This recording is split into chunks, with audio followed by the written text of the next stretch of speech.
Hello! Today I'm going to paint a wintry scene inspired by some film photography. Now, this is going to be my first time doing snow in watercolor, so come along with me as I try it out and we'll see what happens. So I have my reference photos already sketched out and down on the page.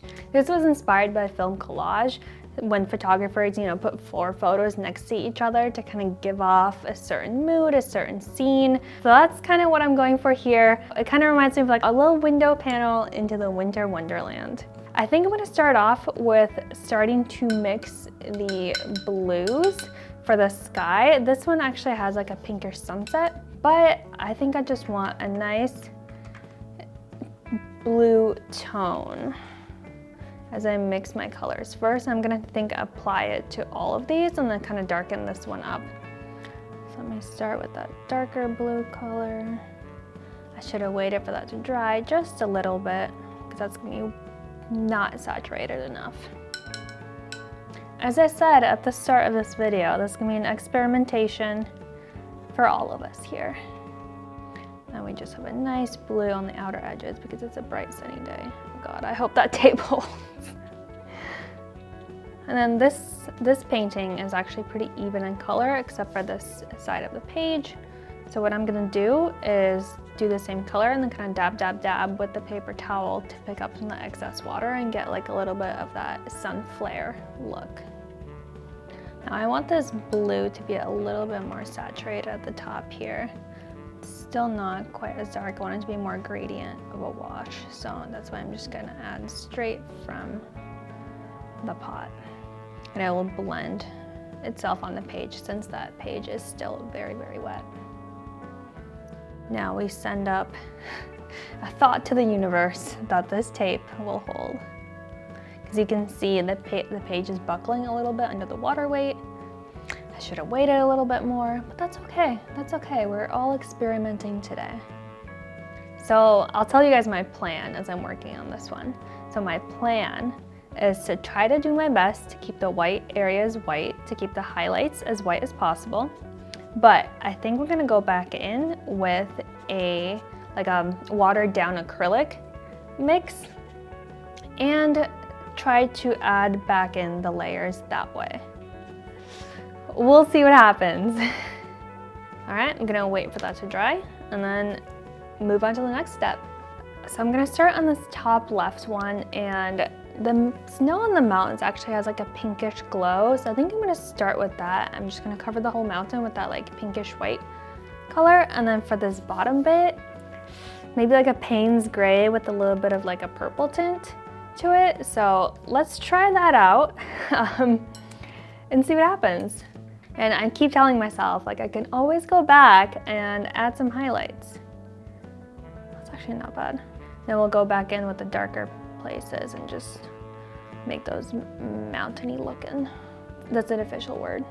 And maybe just a little bit more pink to emphasize that it is that nice sunset glow.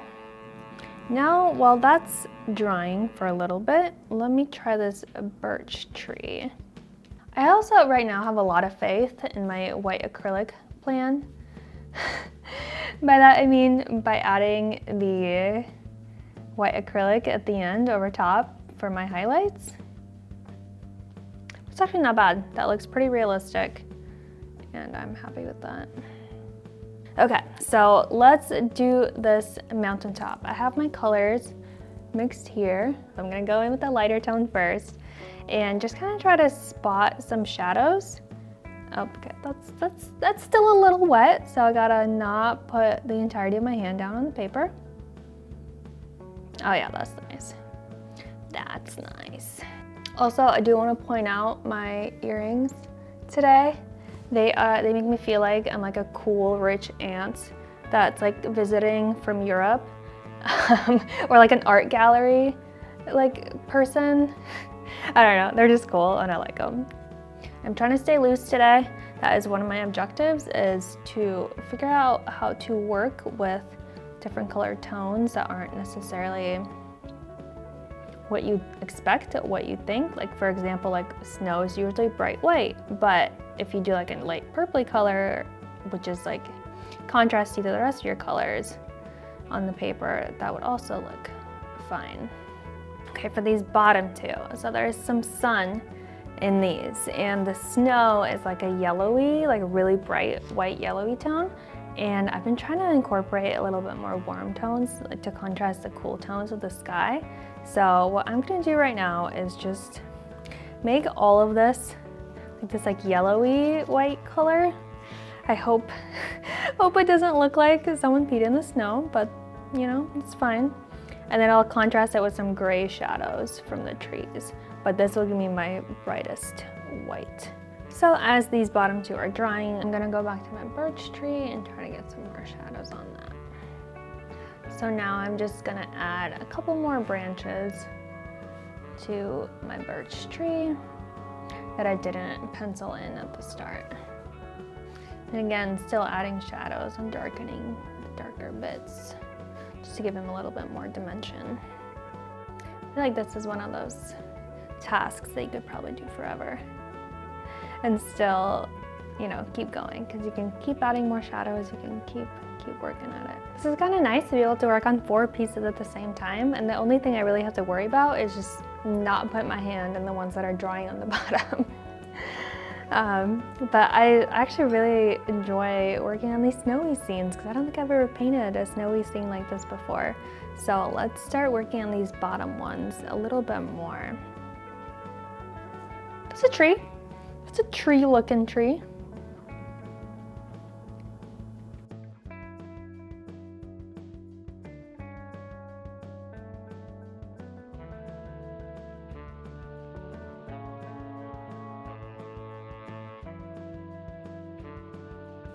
So right now I'm just coming back in and adding a little bit more shadows with a Payne's Gray on top of this purple. As you can see, that really makes it pop nicely. However, I don't want it to be such a harsh color, so I am gonna blend it out just a little bit with the water. This is where I'm really trying to be conscious of my water levels in my brush, because if it's too wet, then it just gives a little bit of a splodgy effect, and I don't really want that. But if it's too dry, you can't even get that color on there. I love these paintings because they definitely remind me of skiing. Like this top one's actually my own photo from Utah, and these 2 ones are from France. Oh, nice. That's very nice. Oh, let me just blend that out. We're just getting a little more tonality to our snow, right? Just adding a little bit of green in there. Completely intentional. And for trees, I like to mix a brown with a little bit of gray and green for the shadows, because I think the brown adds like a nice woodsy feel. I think it's getting there. It's not quite what I envisioned, but hey, it's a process. We're all trying to figure this out. Okay, now for this far one.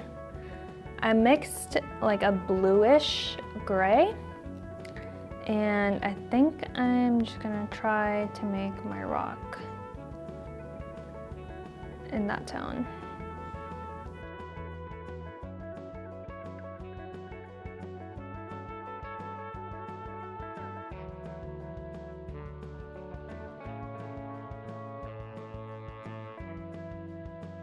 You know, in terms of colors, it's not bad. Okay, I tried to recreate this little solar flare effect. I think it's decent. I might add a little bit more like white and yellow to it, just a little bit. But yeah, not too shabby. Okay, now I'm gonna work on this snow right here. It's like really wavy, ridgy snow. So I think I'd like to do like a grays. Also, remember how I put the yellow in the snow just to give it a little bit more warmth? I don't think you can see it at all. So I made this color right here, and I actually really like it. Let's hope for the best. That's not the most dry, but that's okay. I think I'm just gonna go in with a white pen actually over top of these and just add my snow that way. But the base color is nice. It's like a sage green. Okay, so I think I'm done with the majority of my watercolor for now. I'm gonna go ahead and take the tape off so I can rotate this around when I'm doing my pen markings. Hopefully that's the right decision, so let's go for it.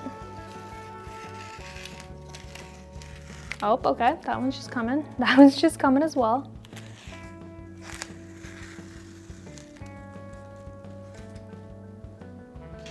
I'll save that.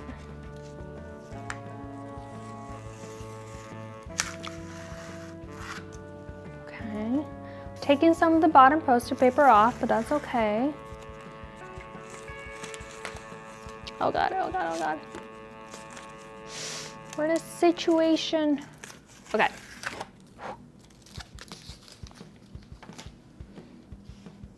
Come on. Okay. Okay. Cute, cute. Still have the finishing touches to go. So let me go grab my pens and I will finish these bad boys up. All right, I am back with my Micron pens. So let me do this little fence in this top one. Hopefully this is all relatively dry. Scientific way to test it.